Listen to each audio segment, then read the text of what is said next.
नमस्कार, मी सोहन जयस्वाल. आपण पाहत आहात सोलापूर वाहिनी चॅनल सामर्थ्य संवादाचे. आणि आता आपल्यासोबत संवाद साधण्यासाठी आहेत सोलापूर जिल्ह्याचे माजी आमदार प्रशांतरावजी परिचारक यांच्याशी आपण संवाद साधणार आहोत. कारण की पंढरपूर शहरात नगरपालिका निवडणुकीची रणधुमाळी सुरू आहे. ते स्वतः आता मैदानात उतरले आहेत. भाजपच्या वतीने पंढरपूर शहरात कमळ फुलवण्यासाठी त्यांनी पायात असे भिंगरी लावली आहे. या सर्व पार्श्वभूमीवर आपण त्यांच्याशी संवाद साधणार आहोत. सर, काय सांगू शकाल? आज तुम्ही स्वतः प्रत्येक वार्डामध्ये फिरताय, कशा प्रकारे प्रतिसाद आहे? आपल्या सगळ्यांना माहीत आहे की गेली जवळजवळ 25-30 वर्ष मी नगरपालिकेच्या निवडणुकीमध्ये स्वतः उमेदवार असल्यासारखा प्रत्येक वेळेस फिरतो. त्यामुळे इथले जुनं पंढरपूर, जो स्लम भाग आहे ते पंढरपूर आणि नवीन उपनगराचं पंढरपूर, इथले सगळे प्रश्न वर्षानुवर्षे आम्ही त्या ठिकाणी पाहतो आहे. गेल्या 2016च्या निवडणुकीमध्ये आम्ही आमचा वचननामा जो प्रसिद्ध केला होता. माझी पत्रकार बांधवांना आपल्या माध्यमातून विनंती आहे की कुठंतरी काहीतरी वेगळ्या बाजूला निवडणूक नेण्यापेक्षा मुद्द्यावरती निवडणूक आली पाहिजे. जो वचननामा, जो जाहीरनामा आम्ही निवडणुकीच्या निमित्तानं प्रसिद्ध केला, त्या जाहीरनाम्यातली किती गोष्टी पूर्ण झाल्या, किती झाल्या नाहीत, ह्याच्यावरती खरं म्हणजे हे निवडणुकी चर्चा व्हायला पाहिजे. पण कुठंतरी परिवर्तन करायचं म्हणायचं, कुठंतरी वेगळ्या बाजूने टीका टिप्पणी करायची, खालच्या पातळीवर यायचं. अजून सुरुवात आहे, तवरच ही सुरुवात आहे. पण लोकांनाही माहीत आहे की या शहरासाठी कोणी काम केलं आहे आणि कोण काम करणार आहे. गेली 40 वर्ष मोठ्या मालकांनी आपलं आयुष्य या गावासाठी दिलं. आम्ही काय कुठनं बाहेरगावनं आलेलो नाही. आमच्या पिढ्याना पिढ्या या शहरामध्ये आहेत. या शहरातल्या सगळ्या आर्थिक सामाजिक संस्थांबरोबर 100-150 वर्षापासूनचा आमचा घराण्याचा संबंध आहे. त्यामुळे इथल्या सगळ्या गोष्टी ह्या करत असताना त्याच्यामध्ये आपलं योगदान असलं पाहिजे. या भूमिकेतनं माझ्या 2-3 पिढ्या काम करत होत्या, मी काम करतो आहे, आमची पुढची पिढी काम करते. आणि त्यामुळं लोकांना माहीत आहे की प्रश्न आपण कोणापुढं मांडायचे. तर मुलाला भूक लागली तर ते आईकडंच दूध मागणार आहे, अन्न मागणार आहे पोट भरायसाठी. असं लोकही आम्हालाच सांगतात, आमच्याशीच भांडतात. आणि ते भांडण म्हणजे काय शत्रुत्व नसतं आहे, तर प्रश्न आहेत. आणि मग हे सगळे प्रश्न काय जादूची कांडी नाही. इतर शहराची आणि पंढरपूरची तुलना होऊ शकत नाही. आणि इतर शहरामध्ये बाहेरच्या येणाऱ्या यात्रेकरूंचा काही भार नगरपालिकेवरती नसतो. नगरपालिका आणि नगरपालिके माध्यमातून शासन, या दोनोच्या माध्यमातून आपण केलेलं काम आहे. त्या कामाच्या जोरावरती आम्ही मत मागतो आहे. नवीन नगरसेवकांची टीम आपण या निवडणुकीमध्ये बऱ्यापैकी आता उतरवलेली आहे. आपण बघितले असतील तर एखाद्या 16च्या निवडणुकीत जिंकलेलेच काही नगरसेवक असतील. पूर्वीचे सगळे आपण जुने नगरसेवकांना यावेळेस त्या ठिकाणी रजा देऊन नवीन त्या ठिकाणी पिढी आणण्याचं काम आहे. आणि या सगळ्यातनं चांगला प्रतिसाद लोकांचा मिळतो आहे. निश्चितपणे मला खात्री आहे की नगरसेवकाच्या बाबतीत तर क्लीन स्वीप आम्ही ह्या ठिकाणी शहरामध्ये देऊ. आणि नगराध्यक्ष मी काय कुठल्या तरी अहंकारानं किंवा काही बोलत नाही, परंतु मला खात्री आहे की आज विधानसभेपेक्षा सुद्धा अधिक मताने आपलं नगराध्यक्षाचं सीट हे आज निवडून येण्याची शक्यता आहे. विरोधकांकडून वारंवार बोललं जातं आहे की 40 वर्षाची सत्ता उलथवून टाकू, हुकुमशाही, मालकशाही, दडपशाही हे खोडून टाकू. याबाबत तुमचं मत काय? ठीक आहे, विरोधकांनी काय बोलावा त्यांचा प्रश्न आहे. परिवर्तन करू, सत्ता उलटून टाकू. आज मी सत्तेवरच नाही आहे ना. 2009 सालापासून आम्ही सत्तेवर आहोत का? ना मी आमदार आहे, ना मी खासदार आहे, ना मी मंत्री आहे. पण आज 2009पासून 2025पर्यंत तुमच्या हातात सत्ता आहे. 11-12 वर्षाची सरकारं तुमची होती. तरी तुम्हाला कुठलीही निवडणूक लागली की फक्त परिचारक हटाव आणि परिचारकांना बदला, ह्या एकाच मुद्द्यावरती वर्षानुवर्षी निवडणुका करावा लागत आहेत. त्यामुळं मी तुम्हाला म्हणणार आहे की तुम्ही ज्या निमित्ताने विचार करा की विरोधकांना हाच मुद्दा घेऊन वारंवार लोकांपुढं का जावं लागतं. काय परिवर्तन करायचं? तुम्ही परिवर्तन सरकार लोकांनी करून बघितलं ना. 2009 साली 11 वर्ष तुमच्या हातामध्ये आमदारकी सूत्र दिली. आज तुम्ही सांगताय कुठं धूळ उडते आहे, कुठं खड्डा पडला आहे, कुठं मुताऱ्या नाही आहेत. तुमच्याकडं 11 वर्ष सत्ता होती, सरकार होती. तुम्ही काय केलं हे सांगा ना. आम्ही काय केलं जनता ठरवेल. जनतेनं आम्हाला विधानसभेला पराभूत केलं, ठीक आहे ना. 16 साली नगरपालिकेच्या निवडणुकीत आम्हाला विजय केलं, ठीक आहे. आम्ही लोकांपुढे जातो आहे. आम्ही काय सांगितलं होतं, काय केलं, काय राहिलं हे मांडतो आहे. तुम्ही तुमच्या हातात 11 वर्ष ह्या राज्याची सत्ता, मुख्यमंत्री तुमच्या खिशामध्ये असं सांगता तुम्ही, तर 11 वर्षात तुम्ही का मुताऱ्या बांधल्या नाहीत? 11 वर्षात तुम्ही धुळीकरता काय प्रयत्न केले? 11 वर्षात तुम्ही पिण्याच्या पाण्यासाठी काय प्रयत्न केले? ड्रेनेजसाठी काय प्रयत्न केले? 11 वर्षाची विधानसभेची सत्ता म्हणजे थोडी नाही. 2-2 टर्म निवडून दिल्यानंतर पंढरपूर शहरामध्ये असं कुठलं काम तुम्ही आणलं की जे काम तुम्ही ठळकपणे आज लोकांना सांगू शकाल? असं एक काम दाखवा विरोधकांनी. ठीक आहे ना, आम्ही 40 वर्ष नाही, आम्हाला लोकांनी घरी बसवलं आहे ना, आम्ही काम केलं नाही म्हणून. विधानसभेला तुम्हाला दिलं निवडून, पण तुम्ही नालायक निघाला म्हणून परत 21 साली परिवर्तन केलं ना. एवढं सगळी सहानुभूतीची लाट होती. राज्यातलं निम्मं सरकार इथं येऊन बसलं होतं 21च्या निवडणुकीमध्ये. मी नव्हतो. परिचारकांची उमेदवारी कापली म्हणून प्रचार केला विधानसभेला, तरी लोकांनी तुम्हाला नाकारले. परिवर्तन लोकांनी केलं. कारखान्यामध्ये परिवर्तन नाकारलं, तुम्हाला लोकांनी केलं. हे लोकांना कुठं परिवर्तन करायचं कुठं नाही हे चांगलं कळतं आहे, कारण त्याने आता परिवर्तन करून बघितलेलं आहे. त्याचे चटके त्यांनी भोगलेले आहेत या शहरामध्ये. त्यामुळे विरोधकाच्या या टीकेला काही महत्त्व नाही आहे. त्यांना मी काय फार महत्त्व देत नाही, कारण हे कुठलीही निवडणूक लागली की परिचारक हटाव.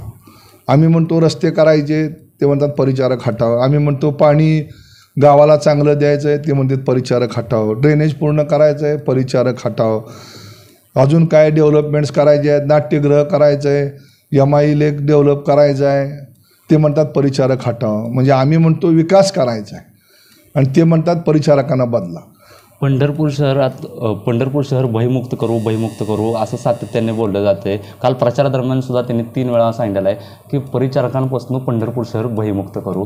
तुम्ही आता स्वतः 40 वर्षापासून सगळ्या गोष्टी म्हणजे जनतेपर्यंत आहात, काय आव्हान कारण नेमकं? आपण पत्रकारांना तुमची मागची पिढी जर असेल त्यांनाही विचारा, ह्या पंढरपूर शहराला भयमुक्त कोणी केलं?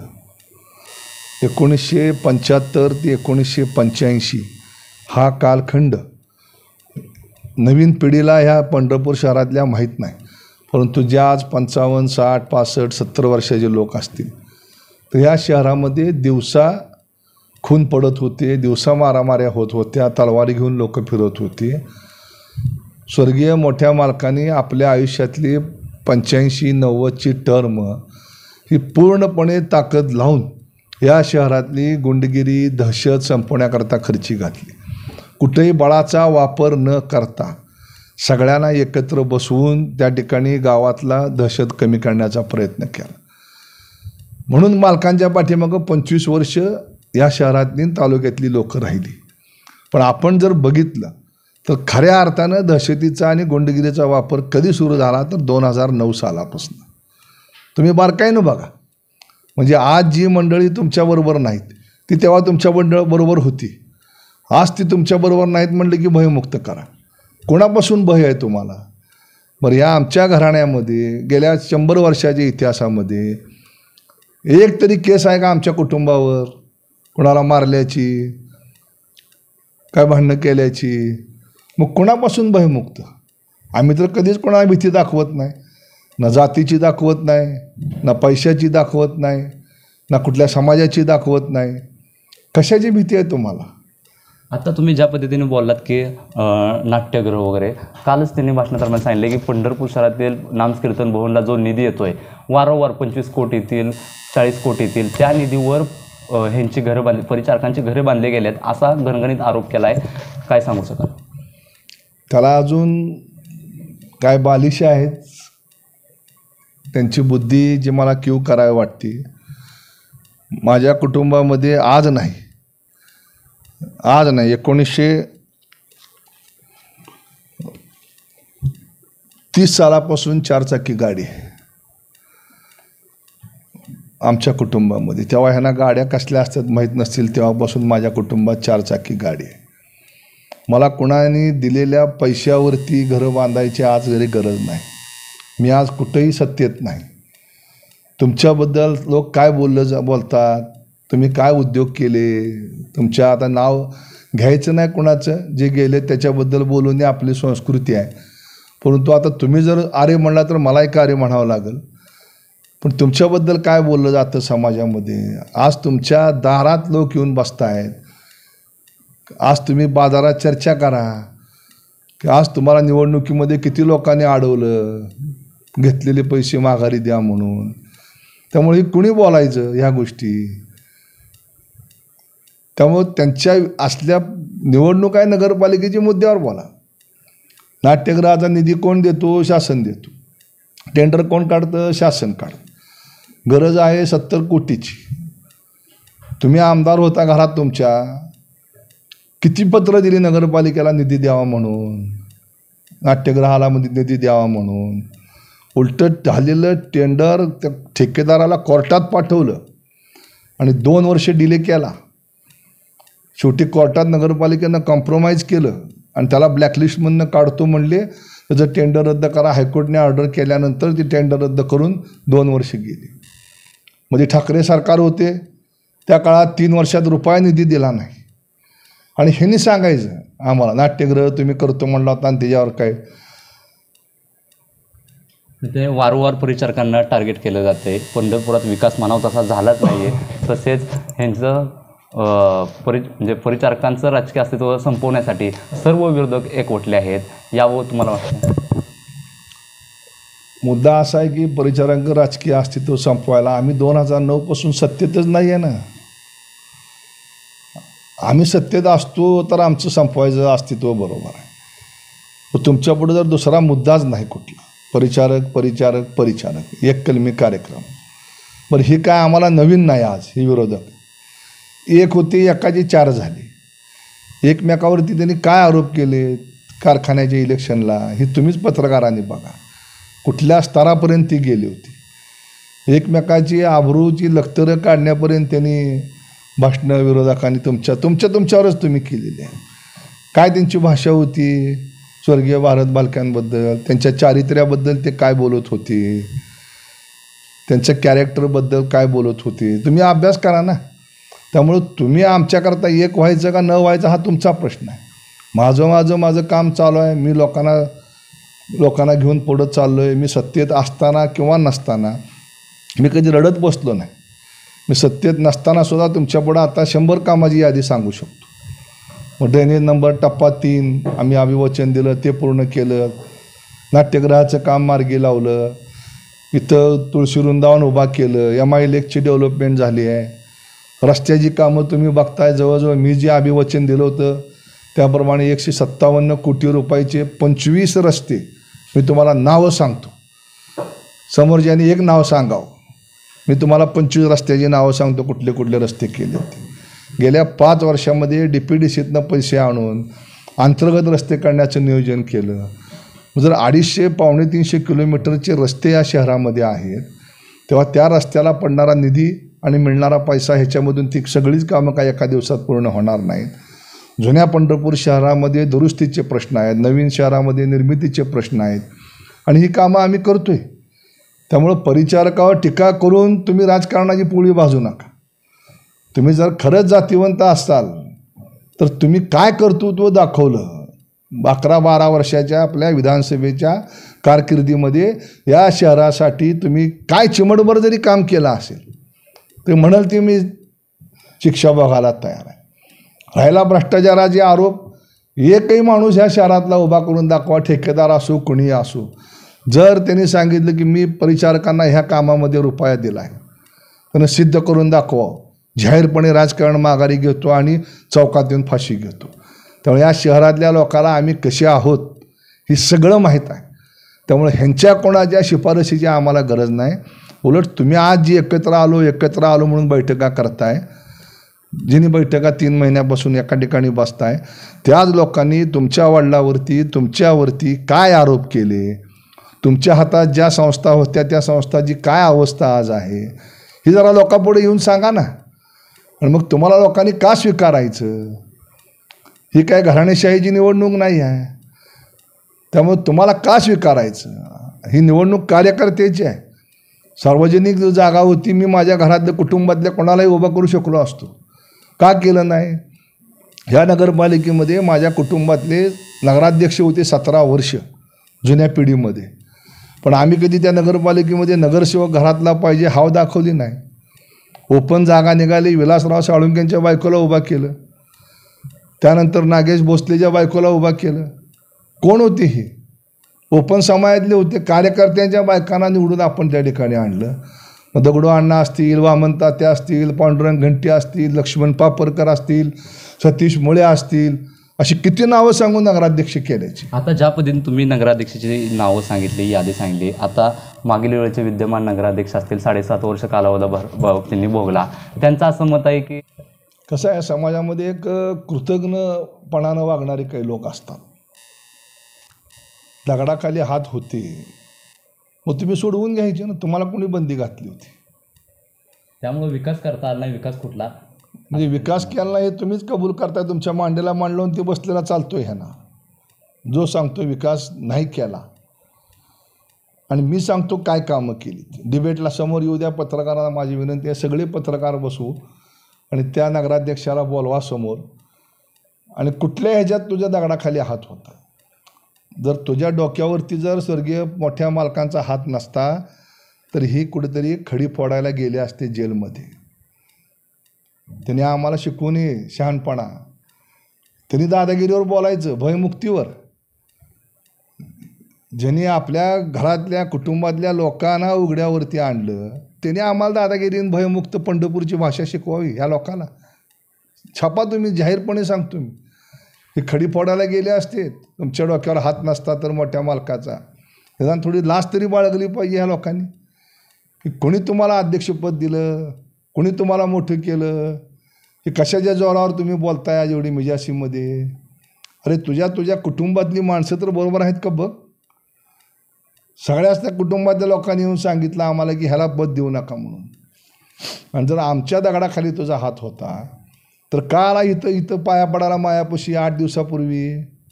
नवरा बायको येऊन पाय धरले, चुकलं मालक आमचं, तुमच्यामुळं आम्ही अध्यक्षपद भोगलो. कशाकरता फिरत गेला? मला पक्षात घ्या म्हणून पालकमंत्र्याकडं. तुमच्या आम्हाला माहीत आहे मोठ्या मालकांच्या निवडणुकीत सुद्धा त्यांची मतं आम्हाला पडली नाहीत. ह्याच्यापेक्षा काय दुर्दैव असू शकेल? तरीसुद्धा आम्ही मोठ्या मालकाने आम्ही गिळलं. आमच्या नावावरती पदं भोगली, संपत्ती मिळवली, आणि आतून दुसऱ्या विरोधकाला मदत करायची. गेल्या 6 महिन्यापासून फिल्डिंग लावून बसली, पण जेव्हा पुन्हा भालकी आलीत म्हटल्यावर त्यातनं बाहेर पडले, भालक्यांना शिव्या द्यायला लागले. आता परत माझ्याकडं आले, अवताड्यांकडे गेले, पक्षात प्रवेश करतो म्हणले, तिकीट मागायला पक्षाकडं आले. इथं येऊन माझ्याच घरात येऊन पाय धरले माझे की मला काही करून उभा करा. 15,000 मतांनी बालकेला निवडून आणू असं म्हणतात. आणतील ना, काय ते त्यांची तेवढी मोठी ताकद आहे. त्यांना निवडून आणताना आम्हाला किती दमछाक झाली आमची हे आम्हाला माहीत आहे. त्यामुळं आम्हाला सगळं माहीत आहे कोणाच्या दिव्याखाली किती अंधार आहे. ती झाकली मूठ 1.25 लाखाची असते. पोकळ बडेजाव करून राजकारणात चालत नाही. आम्ही कधीच कुणाला कमी लेखत नाही. मग एखादं माती शेण पडलं तरी सुद्धा त्याला माती लागते. ही तर मोठी माणसं आहेत, महान लोक आहेत सगळे. मला आता तुम्ही वारंवार सांगितले की मीडियासमोर मी डेव्हिड शोला यायला तयार आहे. त्यांचं देखील सातत्याने तसंच आव्हान चालू आहे की अकलूज सारख्या शहरात विकास होऊ शकतो. इथून लोक अकलूजला फिरायला जातात, तर पंढरपूर शहरात 1-2 बागासुद्धा चांगल्या नाही आहेत. लहान मुलांना न्यायचं कुठं, किंवा ज्येष्ठ नागरिकांना फिरण्यासाठी काय चांगलं नाही. जे काही तुळशी वृंदावन होतं तिथे सुद्धा अनेक ड्रिंक करणारे लोक येतात. असा एक मेसेज त्यांनी तयार केला. याबद्दल तुम्हाला काय वाटतं?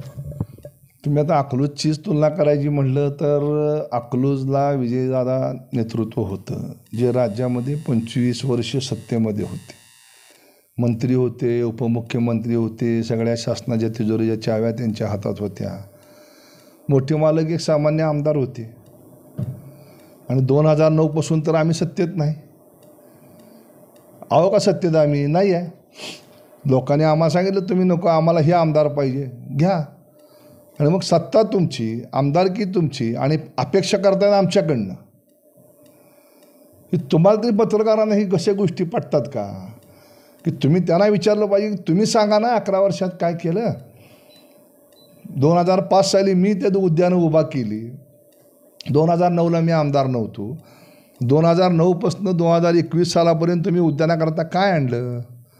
आत्ता आम्ही 24 सालामध्ये समाधानदादा आमदार झाल्यानंतर आत्ता 3 कोटी रुपये जिजामाता उद्यान पूर्ण झालं. 1 कोटी रुपये पद्मावतीसाठी आणले. आत्ता आम्ही आणले.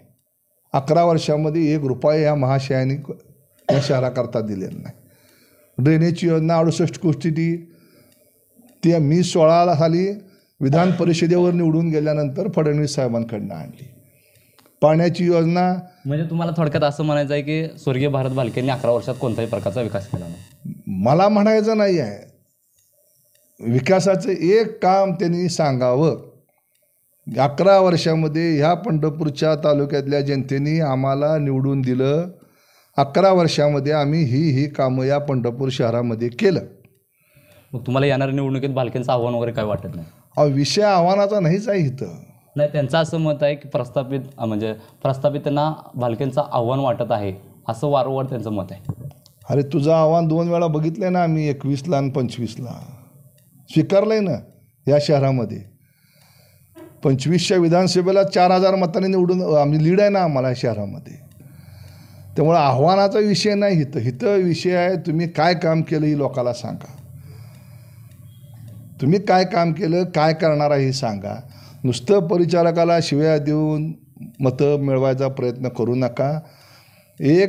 10 वाक्य बोलली तर 10 वाक्यामध्ये 4 वेळा नाव परिचारकाचं येतं. दुसरा विषयच नाही परिचारकांना शिव्या देण्याशिवाय. काम सांगा हो तुम्ही. एवढं मोठं पद तुम्हाला जनतेनं दिलं आहे 11 वर्ष, आणि किती दिवस बापाच्या नावावर मतं मागणार आहे तुम्ही. माझा बाप पण माझा सासरा. आम्ही नाही बापाच्या नावावर मत मागायला जात, चुलत्या नावावर मत मागायला जात. मी छाती ठोकपणे सांगतो 2016च्या निवडणुकीमध्ये मी ही आश्वासनं दिली होती, त्यातली ही आश्वासनं पूर्ण केली. पुढच्या निवडणुकीकरता आम्हाला ही कामं करायची. तुम्ही काय जाहीरनामा दिला होता 16 साली तो वाचा. त्यातलं काय काम पूर्ण केलं त्याची पत्र दाखवा कुठं आहेत ती. 16 साली मी विधान परिषदेवर आमदार झाल्यानंतर देवाभाऊच्या मागं लागून ही सगळी कामं आणली. 3 वर्षाच्या कालखंडामध्ये ठाकरे सरकारमध्ये तुमची सत्ता होती ना, तुम्ही त्या पक्षात होता. काय केलं तुम्ही आणि तुमची काय संबंध ह्या पंढरपूर शहरामध्ये. पंढरपूर शहराशी तुमची काय नाळ आहे. वर तुम्ही ज्या पक्षानं तुम्हाला सगळं दिलं त्या पक्षाशी तुम्ही प्रामाणिक नाही. 2004 सालापासूनचा इतिहास काढा. किती सत्तेवर किती पक्ष बदलले. शिवसेना झाली, रिडालो झालं, काँग्रेस झालं, राष्ट्रवादी झालं, पुन्हा काँग्रेस झालं, पुन्हा BRS झालं, पुन्हा आता एकनाथ शिंदेंच्या मागं फिरले स्वागत सत्कार करायला. काय मिळतं का बघायला. ते नाही म्हटल्यावर आता जयकुमार गोरेंच्याकडे जाऊन मला भाजपत घ्या. त्यांनाच कशाला माझ्या घरी कशाला येऊन बसला होता तुम्ही. मी जर नालायक आहे तर माझ्या मागं कशाला लागला होता. आमच्या बायकोला उभा करा, मला मदत करा. मी नावं घेऊन सांगतो, संजय अभ्यंकर आहेत, अरुण कंडरे आहेत. बरं, म्हणजे तुमचं असं मत आहे की भालकेचे काही लोक तुमच्या स्वतः भालके येऊन बसले होते 2 तास माझी भेट मागायसाठी अरुण कंडरेच्या घरामध्ये. माझा जाहीर आरोप आहे, त्यांनी खोडून काढावा. भाजपची उमेदवारी मिळावीसाठी ते तुमच्या दालनात बसले होते. अहो, अरुण कंडरेच्या घरात संजय अभ्यंकर, इस्माईल बोरी विचारासमोर ही माणसं जिवंत आहेत. मागच्या 8-10 दिवसापूर्वी 15 दिवसापूर्वी की काही करून आपण एकत्र येऊया, मला मदत करा, मी तुम्हाला मदत करतो म्हणलं. तुमचा माझा विषय नाही. तुम्ही भाजपात प्रवेश करा, भाजपचं तिकीट आणा, आम्ही भाजपच्या जो उमेदवार असेल त्याच्या मागं उभा राहणार आहे. ही सगळी मंडळी होती. नागेश भोसले काय, भालके काय, आता उघड आव आणून बोलतायत टाचा उचलून.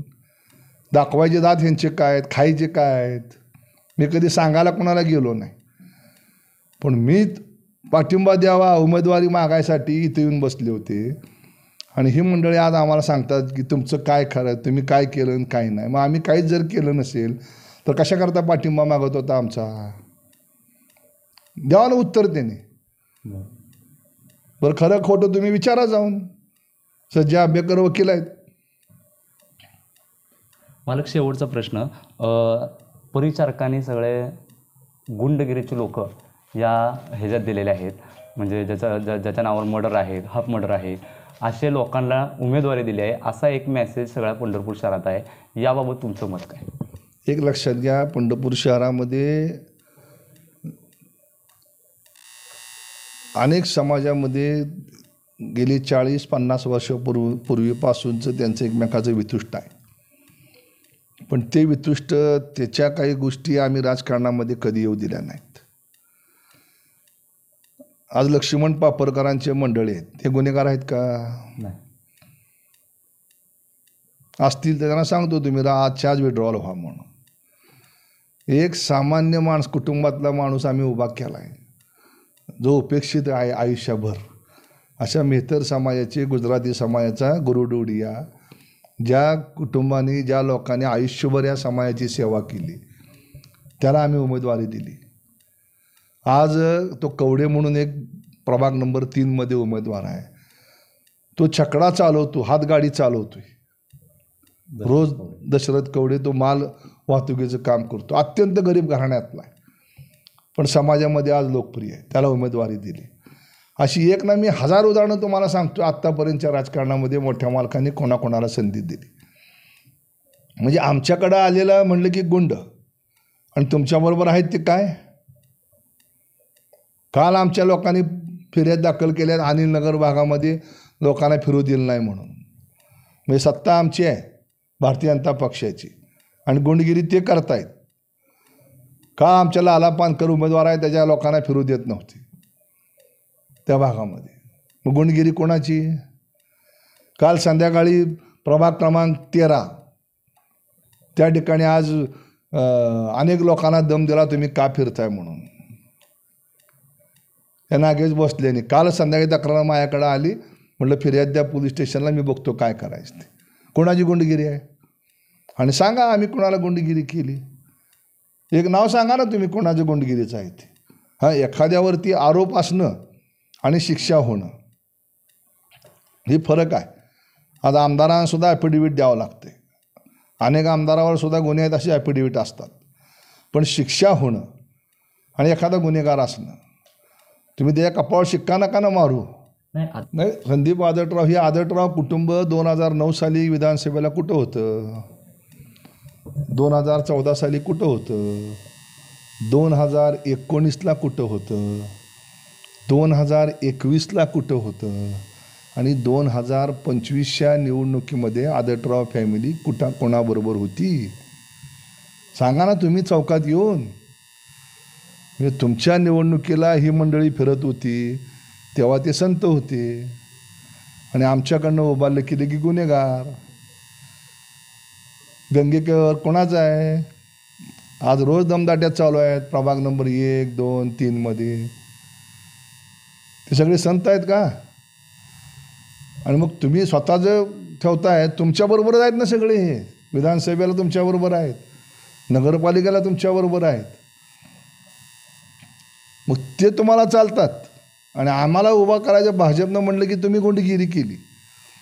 तुम्ही ह्यांच्या जीवावरच मतं मागितलीत ना, प्रभाग क्रमांक 9, प्रभाग क्रमांक 4, प्रभाग क्रमांक 3. सांगा ना, त्याचं उत्तर द्या. मग त्या सर्वसामान्य कार्यकर्त्यासाठी तुम्ही त्यांच्या पाठीमागं ढाल बनवून उभं राहणार आहात का? ज्या पद्धतीने आता प्रचार रॅलीला जर अडथळे येत असतील तर काय सांगू शकता? 100% माझ्या कुठल्याही कार्यकर्त्या नकाला जरी धक्का लागला तरी त्या माणसाला आम्ही सोडणार नाही. कुणी असं मस्तीचं राजकारण ह्या तालुक्यात कधी केलं नाही, करू नये. निवडणुका आहेत, प्रचार करावा, मत मागावं, लोकांना पसंत पडलं लोक मत देतील, नाही पसंत पडलं पराभव होईल. काय असते त्यात? लोकशाहीचा हा उत्सव आहे. या उत्सवात सगळ्यांनी आपण आनंदानं नाचूया ना, काम करूया. पण दहशतीची असली भाषा कोणी करू नये. कारण आम्ही 40 वर्ष या गावात राहिलो आहे, अशी फार मोठी दहशत बघितलेली आहे आमच्या कुटुंबानं. त्यामुळं आम्हाला दहशत कोणी शिकवू नये. आम्ही कधी कोणाला एका बोटानं सुद्धा असं शिवलेलं नाही आजपर्यंत 40 वर्षात. तरी ह्या लोकांना आमची भीती वाटते आहे. कारण ही आमची भीती आहे ती नैतिकतेची भीती आहे. समाजामध्ये चांगलं पेरलं आहे, मोठ्या मालकाने असेल, आम्ही असेल, कधी वाईट पेरलं नाही. त्यामुळं किती जरी 2 नंबर धंदेवाला, दहशतवाला आला तरी वर मान करून आमच्यासमोर बघू शकत नाही, ही आमची दहशत आहे. आणि आम्ही नैतिकतेनं वागलो आहे, कोणाचं कधी वाईट केलेलं नाही. त्यामुळं तुम्ही तुमचा इतिहास बघा, तुमच्याबद्दल समाजात काय बोललं जातं आहे बघा, आणि मग तुम्ही आम्हाला प्रश्न विचारा. निवडणूक आहे नगरपालिकेची, तुम्ही सत्तेवर असताना 11 वर्षात शहरासाठी काय केलं ही लोकांना सांगा. आम्ही लोकांना सांगतो आम्ही काय केलं. लोकांना पसंत पडलं, लोक स्वीकारतील. नाही पसंत पडलं, घरी बसू. माझा काय ह्याच्यावर कुटुंब नाही आहे, प्रपंच नाही आहे. आणि मला जर घराणेशाहीच करायची होती तर मी माझ्या बायकोला, पुतण्याच्या बायकोला उभा करू शकलो असतो. विधानसभा निघाली की मीच, झेडपी निघालं की मीच, नगरपालिका निघाली की माझी बायको. काय संबंध? तुमचं गावसुद्धा या मतदारसंघात नाही आहे. तुम्ही उचलून नाव या ठिकाणी घातले. तुम्ही आत्ता घर बांधले. तुमचं इथं घरसुद्धा नव्हतं गेल्या 10 वर्षात. तुमचं काय योगदान सांगा ना. परिचारकांना शिव्या दिल्या, भाजपला शिव्या दिल्या, ह्या पार्टीतनं त्या पार्टीत उड्या मारल्या.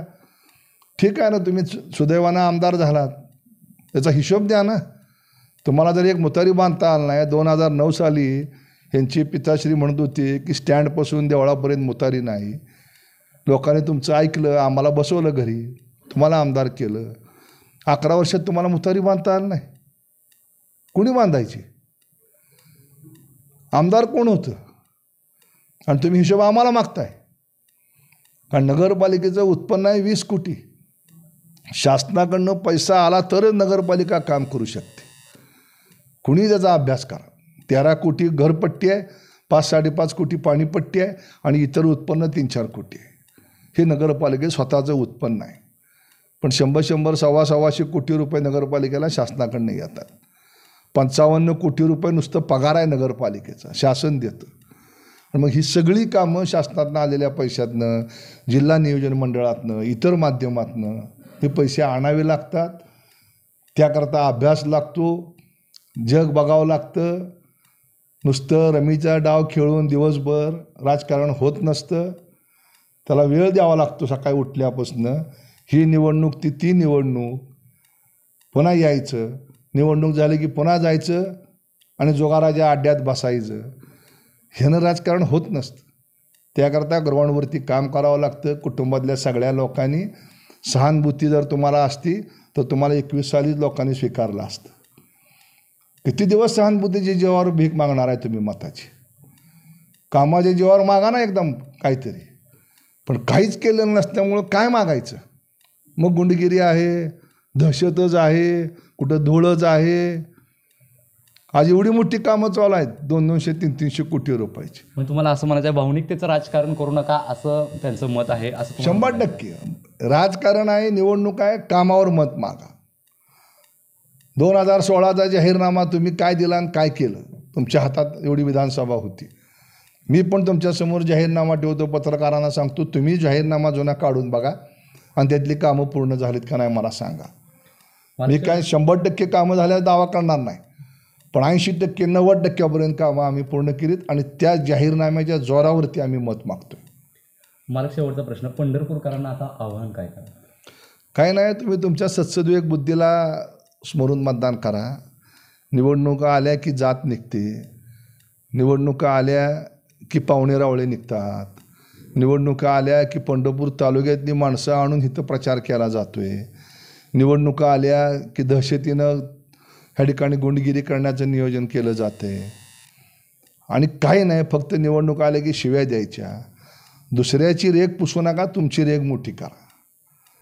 आणि मतदारांना माझी विनंती आहे की तुम्ही कुठल्याही जातीपातीच्या ह्याच्यावर लक्ष देऊ नका, कारण केंद्रात सरकार भाजपचं आहे, राज्यात सरकार भाजपचं आहे.